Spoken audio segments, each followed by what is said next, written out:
Hello hello जी, राम राम जी। कैसे हो आप सब? आशा करते हैं आप सभी अच्छे होंगे, स्वस्थ होंगे, मस्त होंगे। और स्वागत है आप सभी का एक बार फिर से एक और नए व्लॉग में।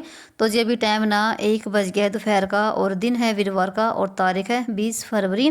तो जो लास्ट व्लॉग गया था ना, उससे आगे से ही है। जैसे मैंने उस वीडियो में बताया था कि मैं जा रही हूँ ओम शांति में, तो वहाँ पर कलश यात्रा निकल जाएगी। तो वही उसी की तैयारी चली हुई है। तो बाहर ट्रॉली सजा रखी है, इसमें जैसे बच्चे बैठेंगे, कोई कान्हा बन के, कोई हनुमान और शंकर ऐसे बन के बैठेंगे, और बीच में शिवलिंग रखा जाएगा। तो यहाँ पर पूरा आश्रम सेंटर सजा रखा है, और सारी बहनें और माताएं आई हुई हैं। कोई झंडे बना रही हैं शिव बाबा के, और कोई जैसे ना बहनें अपने कलश सजा रही हैं, जो कि सिर पे रख के पूरे गांव में घूमेंगी। और ये है बाबा का कमरा, जहाँ पर बैठ के मेडिटेशन होता है। और ये देखो बच्चे सभी तैयार होके बैठे हुए हैं। तो मैंने उनको बोला था कि ओम शांति बोलो। और यहाँ पर ये बहनें बैठी हुई हैं। तो आज का व्लॉग भी बहुत ही मज़ेदार है, इंटरेस्टिंग है, तो बने रहिए आप लास्ट तक।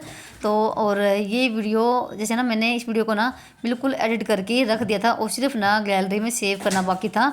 तो मेरे से गलती से है ना सारी वीडियो डिलीट हो गई है, तो दोबारा से मैंने इसको फिर सेट किया है, नहीं तो ये व्लॉग आ जाता एक दिन पहले ही। तो ये व्लॉग की अब मैं कर रही हूँ वॉइस बुधवार के दिन, जिस दिन शिवरात्रि है। तो आप सभी को भाई शिवरात्रि की ढेर सारी शुभकामनाएं। आप सभी के ऊपर शिव बाबा भाई अपनी कृपा बनाए रखे सभी पर। तो यहाँ पर देखो सारी बहनें बाहर आ गई हैं, और इस ट्रॉली में सारे बच्चे बैठ गए हैं। तो अभी काफ़ी तैयारी करनी बाकी थी। तो वैसे 2-2:30 बजे का टाइम हो गया होगा। और जो यहाँ पर जो सेंटर है ना, एक सेंटर और है असंध यहाँ का, और वहाँ से बड़ी दीदी आई हैं, और साथ में जो यहाँ के एसएचओ है ना वो आए हैं। तो उनका स्वागत किया है। और ये अब ना हरी झंडी दिखाकर फिर हमारी शुरू होगी शोभा कलश यात्रा, पूरे गांव के लिए रवाना होगी। जैसे 2:30 बजे के आसपास में निकले होंगे, और वही 4:30-5 बजे के आसपास में ही हम वापस आए थे, पूरे गांव में चक्कर लगा के। और साथ साथ में जैसे बाबा के सॉन्ग भी चल रहे हैं, साथ में बाबा का प्रचार भी कर रहे हैं शिव बाबा का। और ये ना ये जो कलश यात्रा निकल जाती है ना, तो ये शिवरात्रि से पहले भी होती है, बाद में भी होती है, क्योंकि देखो हर गांव में अब सेंटर बने हुए हैं शिव बाबा के, ब्रह्म कुमारी के। तो ऐसा तो है ना कि एक ही दिन में सब हो जाता है। तो जैसे शिवरात्रि के बाद तक ये कलश यात्रा निकाली जाती है, और बाबा के प्रोग्राम भी होते हैं, झंडा लगाना होता है कहीं कहीं।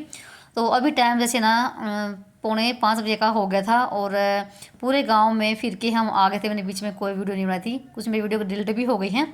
और ये घर है मेरे देवर का, तो उनके घर आ गए हैं, और इनका घर तो मेरे घर के पास में ही है, बिल्कुल सड़क के ऊपर। तो ये अब ना झंडा लगवा रहा है बाबा का। और झंडा ना ये दीदियों के हाथ से ही लगता है, और ऐसे वैसे भाई कोई नहीं लगवा सकता। ये झंडा ना पहले इसके घर में मेरे जब मेरी सास थी तब लगवाया था, और चाहे अब लगवा रहा है। और ये झंडा तब लगता है जब धारणा सारी होती हैं, साथ में पवित्रता की भी हो, खान पान की भी हो। लहसुन प्याज नहीं खाना चाहिए, और शिव बाबा की मुरली भी डेली बेस सुननी चाहिए, और सेंटर पे जाना चाहिए, और साथ में मेडिटेशन भी करना ज़रूरी होता है। तो कई धारणा होती हैं, वो जब धारणा होती ना पूरे नियम नियम से, तभी झंडा लगता है। ऐसे हर कोई झंडा नहीं लगवा सकता भाई, पर इसने लगवा लिया। और यहाँ पर फिर झंडा फहराया था, और झंडा फहराने के बाद फिर दीदी ना उनको सौगात देती हैं, जो कि एक बाबा के भोग भी था, और साथ में बाबा की तस्वीर भी थी। तो ये यहाँ का कार्यक्रम ख़त्म हो गया था, काफ़ी टाइम लगे यहाँ पर भी। और ये देखो बहनें सारी बाहर खड़ी हुई हैं, कितना मज़ा आ रहा है ना, ये देखो इधर।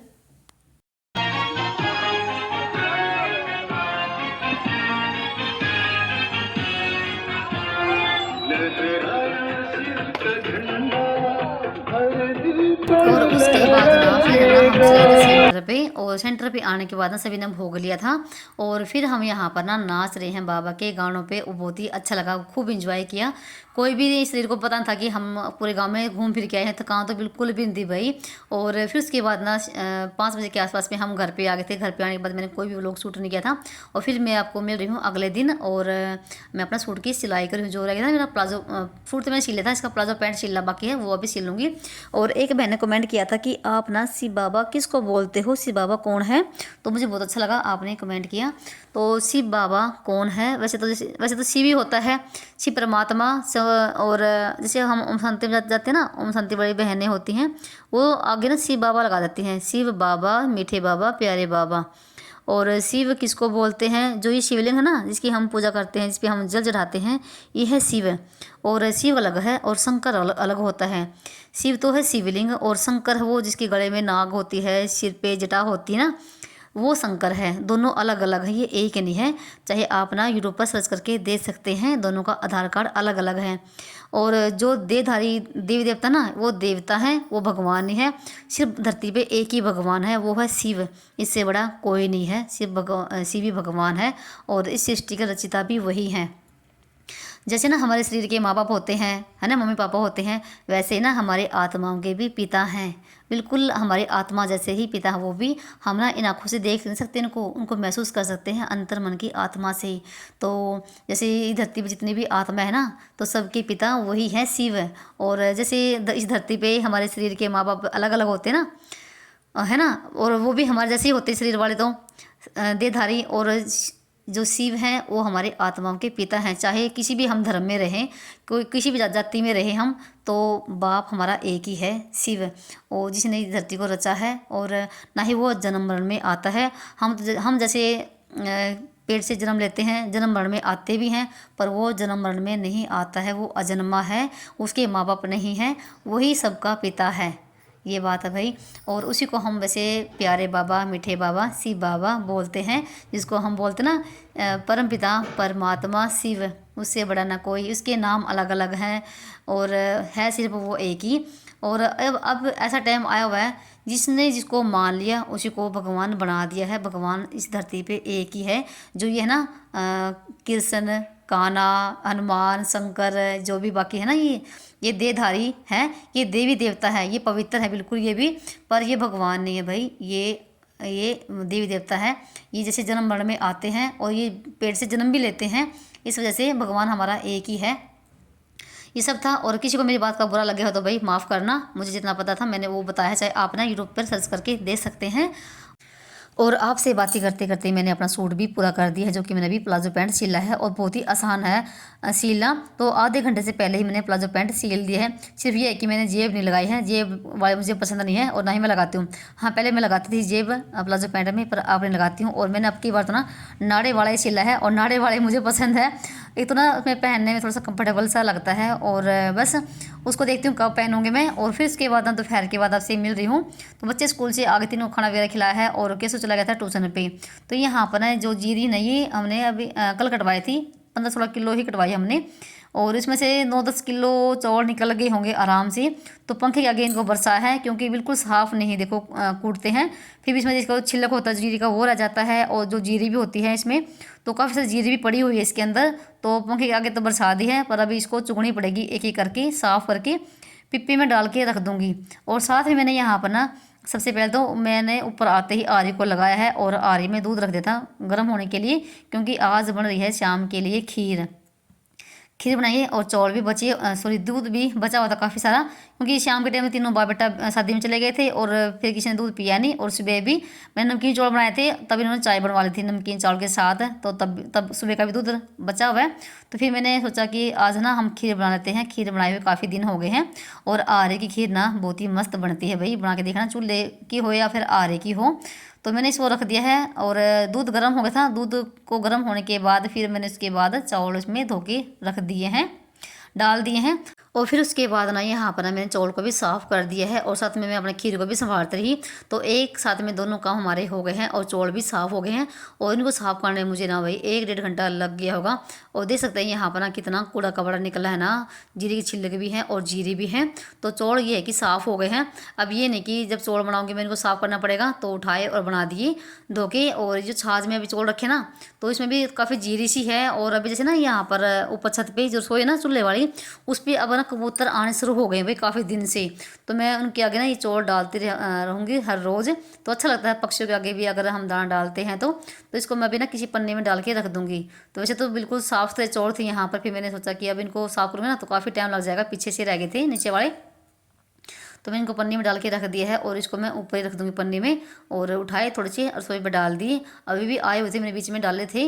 और खीर भी हमारी ना बन चुकी है, अभी दिखाती हूँ आपको। और ये देखो कम से कम ना किलो के आसपास में छिलक निकल गया है, और 8-9 किलो ये चावल हैं। ये देखो बिल्कुल साफ़ सुथरे चावल हैं। और मैं इसी तरह से ही हर बार चावल को साफ़ करके ही रखती हूँ, और हम घर पर ही जीरे ले लेते हैं और कटवा लेते हैं। और यहाँ पर देखो खीर भी ना भाई पक पक के बिल्कुल लाल हो गई है और बहुत ही बढ़िया वाली खीर बन गई है। और सिर्फ ना इसमें चीनी डालनी बाकी है, तो जो कि मैं अभी थोड़ी देर के बाद डालूंगी जब ऊपर आऊँगी तो। और यहाँ पर मैंने सुबह का टाइम थोड़ी सी गाजर और मैंने छील के सुखाई थी, जिसका भी अचार डाल लेंगे, तो ये भी मैंने चल लेकर आ गई थी। और फिर उसके बाद नीचे आने के बाद मैंने अपने लिए बनाई है 1 कप चाय का, काफ़ी टाइम हो गया था और शाम की मैंने चाय पी भी नहीं थी, तो मैं थोड़ी सी चाय पी लेती हूँ कभी कभी, मतलब कि स्किप भी हो जाती है, कभी कभी पी भी लेती हूँ। और यहाँ पर ना चाय पीने के बाद साथ में ना जब दोपहर को जब बच्चे स्कूल से आए थे, आते ही मैंने ना मशीन में कपड़े डाले थे इनके दोनों के, एक तो स्कूल की ड्रेस है और साथ में इनके ब्लेजर वगैरह भी हैं। कुछ कपड़े मैंने सुबह भी धोए थे बहुत सारे, और बच्चों की स्कूल की ड्रेस सुबह भी थी। और कुछ जैसे ना उस दिन शनिवार था, शनिवार के जैसे के दिन वाइट ड्रेस होती है वो मैंने आते डाल दी थी, क्योंकि मुझे संडे दिन कहीं जाना था, इस वजह से मैंने फिर कपड़े शाम के टाइम ही धो दिए हैं इनकी। और अगले दिन जैसे प्रेस वगैरह हो जाएगी सारे कपड़ों पे, नहीं तो मैं कपड़े सुबह के टाइम धोती हूँ, और बस शाम के टाइम तो मैं कभी कभार जब इमरजेंसी होती है तभी धोती हूँ, नहीं तो कोई नहीं, कोई मतलब नहीं। और यहाँ पर अभी जैसे धूप भी है तो कपड़ों का काम भी मैंने अभी कर दिया है। तो यहाँ पर दोनों बच्चों की ही बस कपड़े हैं स्कूल की, और सुबह ही मैंने कपड़े धो दिए थे, और कपड़े बहुत सारे हो रखे हैं प्रेस करने वाले भी। तो देखती हूँ शाम के टाइम होगी या फिर या अगले दिन। और उसके बाद फिर मैंने नीचे झाड़ू वगैरह लगाई है, थोड़े से बर्तन हो गए थे वो साफ़ किए हैं, और अभी टाइम जैसे 6 ही बजने वाले हो गए थे। और सब्जी मैंने दोपहर को ही कट करके रख दी थी, आलू गाजर और मटर। तो यहाँ पर मैंने अंगीठी में आग से लगा ली है और तेल चढ़ा दिया कढ़ाई में, जीरा और प्याज हमारे भून गए हैं। उसके बाद डालेंगे हम यहाँ पर मसाले। तो सब्जी छोंक दूंगी, और सब्जी जब तक ना सब्जी रोटी बनेगी ना तब तक अंधेरा ही हो जाएगा, क्योंकि दिन का पता नहीं चलता है भाई, एक बार 6 बजने के बाद ना अंधेरा ही हुआ दिखता है। और गाँव में तो वैसे ही खाना जल्दी ही बना लेते हैं, 7 बजे तक तो सारे खाना खा लेते हैं, तो जल्दी सो भी जाते हैं, इसलिए गांव में सभी जल्दी भी उठते हैं। गांव में टाइम होता है, गांव में टाइम टेबल होता है, ये नहीं कि 10 11 12 बजे खाना खाते हैं और फिर जैसे 8 9 बजे उठेंगे, ऐसा नहीं होता। टाइम से खाना खा लेते हैं और टाइम पे सो जाते हैं, और फिर सुबह जल्दी उठ जाते हैं। तो इधर यहाँ पर ना मसाला भून गया था, मसाला भूनने के बाद अच्छे से फिर मैंने यहाँ पर आलू गाजर गोभी सॉरी मटर डाल दिए हैं। और अब की बार मैंने आलू गाजर की सब्ज़ी ना कई बार बना ली है, और नहीं तो ना हमारे घर में भाई आलू गाजर की सब्ज़ी कोई भी खाना पसंद नहीं करता है, पर अब की बार बढ़िया लग रही है।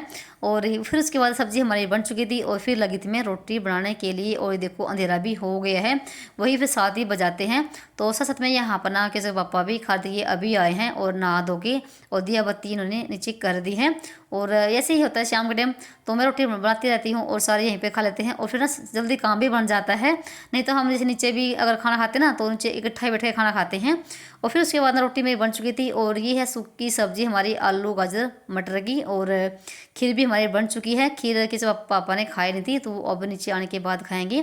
तो ये रोटी है, और अभी हम तीनों माँ बेटा ही रह गए हैं खाना खाने के लिए, और अभी खाना खाएंगे। तो ये है खीर, देखो भाई कितनी टेस्टी खीर बनी ना, सच्ची में आपको ना फ़ोन में शायद ना दिखाई दे रहा हो, बिल्कुल ना लाल रंग हो गया था इसका, मतलब दूध का रंग ही चेंज हो जाता है आरी में, क्योंकि कम से कम 2 ढाई घंटे तो खीर ना पकी है। और खाना अभी खाएंगे, हम तीनों ही रह गए हैं, और मंदिर में दिया भी लग चुका है, और 7:30 बजे का ही टाइम हो गया है। जब तक खाना वगैरह खाएंगे तब तक ना वही 8 बज जाएंगे। तो ये था हमारा आज का रूटीन। तो चलिए मिलते हैं एक और नए व्लॉग में, तब तक के लिए बाय बाय, राम राम जी, अपना और अपनों का ख्याल रखना।